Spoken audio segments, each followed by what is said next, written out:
이게 생각보다 흔하거든요. 실은 이제 피디님 코에도 있으세요.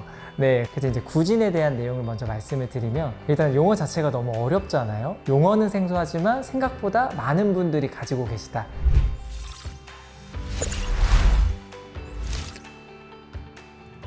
안녕하세요, 피부과 전문의 이선복입니다. 저 피디님, 지난번에 우리 영상 올렸잖아요. 네. 독자분들이 좀 궁금해하시는 주제 없었나요? 있었어요. 어떤 거죠?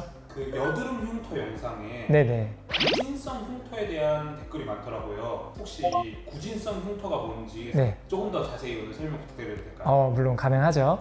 구진에 대한 내용을 먼저 말씀을 드리면, 일단 용어 자체가 너무 어렵잖아요. 구진은 우리 피부 표면으로 위로 볼록볼록 올라오는 것을 구진이라고 하고, 흉터가 보통은 아래로 푹푹 파이잖아요. 그런데 구진성 흉터는 이런 흉터들과 다르게 위로 볼록볼록 살색으로 올라오는 흉터를 말합니다. 이게 생각보다 흔하거든요. 실은 이제 피디님 코에도 있으세요.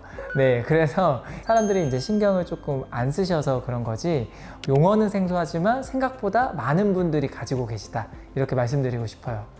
이제 구진성 흉터를 치료받으러 오시는 분들이 제일 많이 하시는 게 왜 생기냐인데, 이 구진성 흉터는 이제 사진을 보시면 코나 턱 같은 데 많이 생기시거든요. 이 코와 턱에 뾰루지 한 번쯤은 나보신 분들이 계실 거예요. 피디님도 그러시죠? 화농성 여드름이 반복되는 경우, 아니면 그런 뾰루지를 조금 셀프를 압출을 강하게 해서 손상을 일으키는 경우, 이 두 가지 경우가 생기게 되면 우리 피부는 피부가 손상이 됐으니까 피부를 빨리 회복해야겠다, 이렇게 생각을 하거든요. 그렇기 때문에 단단한 콜라겐을 만들게 되고, 그 콜라겐이 이 턱이나 코와 같은 질긴 피부에 생겨서 위로 볼록볼록 튀어나오는 것이 구진성 흉터의 원인과 그 결과입니다. 그러면은 구진성 흉터가 네. 뭐 다른 데로 번지기도 하고 그러나요? 일단 구진성 흉터는 흉터 질환이지 전염성 질환은 아닙니다. 그런데 이제 구진성 흉터가 기존에 있었는데 또다시 화농성 여드름이 나거나 아니면 너무 세게 또 압출을 하면 기존에 있는 구진성 흉터가 더 심해지고요. 또 어떤 경우에는 주변에 있는 피부에도 새로운 구진성 흉터가 생길 수 있습니다. 이제 구진성 흉터는 옆으로 본다던가 아니면 햇빛에 노출됐다가 했을 때 더 두드러져 보이고, 이 구진성 흉터는 위로 솟아있기 때문에 화장으로도 절대 커버를 할 수가 없어요. 그래서 예쁜 코를 가리지 않고 매끈한 코로의 회복을 위해서 저는 구진성 흉터의 치료는 반드시 필요하다고 저는 생각합니다. 그렇다면 이제 치료는 어떻게 하시는지 궁금하시잖아요.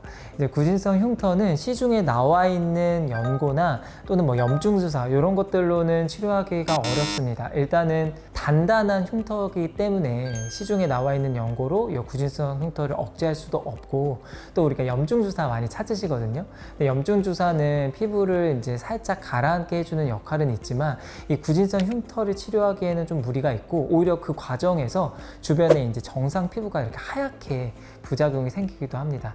그래서 이제 제가 치료하는 방법은 레이저 방법을 치료하고 있는데요. 아무래도 이제 구진성 흉터를 치료할 때 이제 근거가 있고 공신력 있는 논문을 참고해서 치료하는 편인데, 가장 초기에 이제 보고된 논문인데, 이 논문에서는 구진성 흉터를 하나하나 고주파를 이용해서 치료를 했습니다. 치료율이 좋기는 하지만 다소 아쉬운 부분도 있었는데요. 이제 최근에 나온 논문들은 CO2 레이저나 어분야그 레이저를 프랙셔널 모드로 치료를 했습니다. 이렇게 했을 때 한 번을 하더라도 치료율이 좋고 또 장기적으로 좋았다, 이렇게 보고가 되어 있고, 논문들과 비슷하게 저도 프랙셔널 모드를 이용해서 치료를 하고 있습니다.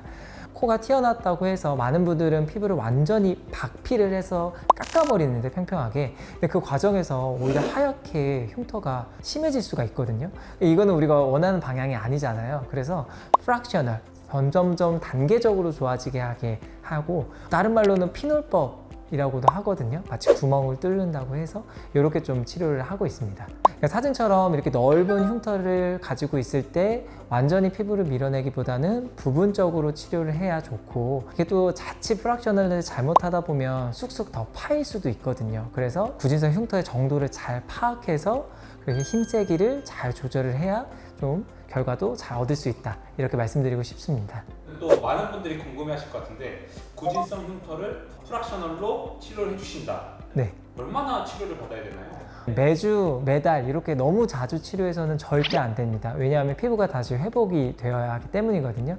그래서 이제 코를 기준으로 하면은 2달 간격으로 3번 정도 하시면 많이 개선이 되고요. 턱은 코보다 더 움직임이 많고 좀 질겨서 한 5번 정도는 하셔야 우리가 조금 체감할 수 있는 효과를 얻으실 수가 있으세요. 일단 구진성 흉터를 이렇게 프랙셔널, 피놀법으로 치료하게 되면 일단 한 2-3주 정도는 진물이나 딱지 또는 붉은기가 지속될 수 있습니다. 이런 기간이 지나면은 자외선 차단제만 잘 바르셔도 충분히 이제 회복이 잘 되시니까 너무 걱정하시지 않으셔도 될 것 같고요. 제일 중요한 것은 이 치료 기간 동안 꼭 금연을 해주셔야 이 코와 턱 같은 부위는 잘 회복이 됩니다. 꼭 기억하셔야 합니다.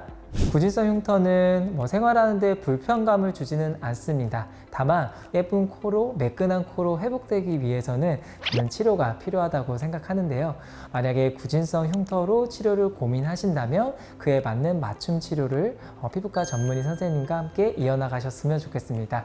혹시나 다른 궁금한 사항이 있거나 다른 주제가 궁금하시다면 댓글로 남겨주시면 제가 준비해 보도록 하겠습니다. 감사합니다.